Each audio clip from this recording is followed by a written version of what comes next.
30 days running চ্যালেঞ্জে সপ্তম দিনে আবার 12টা বেজে গেছিলো। তো আজকে প্রায় অনেকদিন পর আবার প্রায় 2 থেকে 2.5 কেজি ওজন বাড়িয়ে আবার দৌড়ানো শুরু করলাম।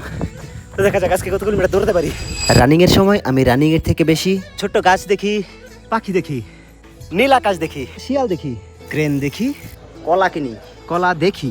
প্রথম 2 কিলোমিটার দৌড়ালাম, প্রায় 11 মিনিট, 12 মিনিট হতে লাগছে। অবস্থা বেশ খারাপ, প্রায় অনেকদিন পর দৌড়াতে পেরেছি তো, তাই হাতে পানিও নাই, তেমন কিছু ক্যারি করার মতো কিছু নাই আমার কাছে।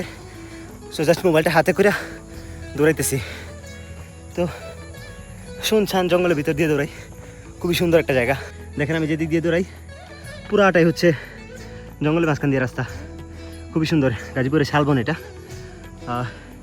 মনে হয় ধান ক্ষেত লাগাই, এই পাশে ধান ক্ষেত লাগানোর প্রস্তুতি চলতেছে, আর আমি ঠিক এগুলোর মাঝখান দিয়ে দৌড়াইতেছি। প্রায় অনেকদিন পর বৃষ্টি থামছে, আকাশে মেঘ, সাদা মেঘ, তো যার কারণে দৌড়াতে অসুবিধা হইতেছে না।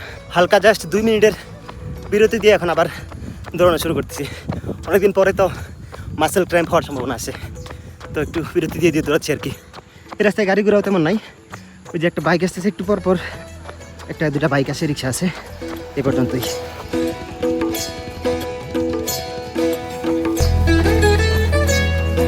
ওই দৌড়াতে দৌড়াতে একটা বানর দেখা পেলাম। আমাদের সাইডিলা জঙ্গলে গাজীপুরে যে শালবন আছে ওইখানে কিন্তু এখনও অনেক বানর রয়েছে, অন্যান্য পশু পাখি থাকুক আর না থাকুক, কিছু সংখ্যক বানর এখনও রয়ে গেছে আর কি। তো ওই যে একটি বানর দেখা যাচ্ছে, আর বাকি ভাল্লুক বা কিছু তো নেই, বাট বানর আছে আর কি। তো এখানে তো পানি থাকার কারণে বানরটা এখানে আসছে।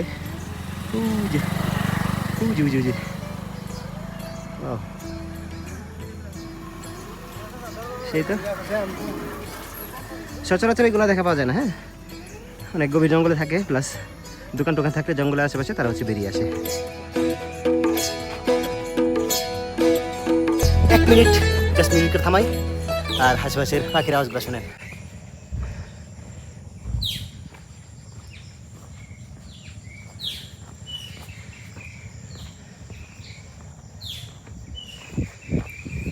অস্থির এই এনভায়রনমেন্টের জন্য জঙ্গলের ভিতর দিয়ে দৌড়ানো, গাড়ি ঘোড়াও কম, প্লাস এরকম প্রাকৃতিক যে আওয়াজ, যে সাউন্ড, মেসমেরাইজিং সাউন্ড, এগুলো আজকে আমাকে আরও অনুপ্রেরণা দেয় দৌড়ানোর জন্য।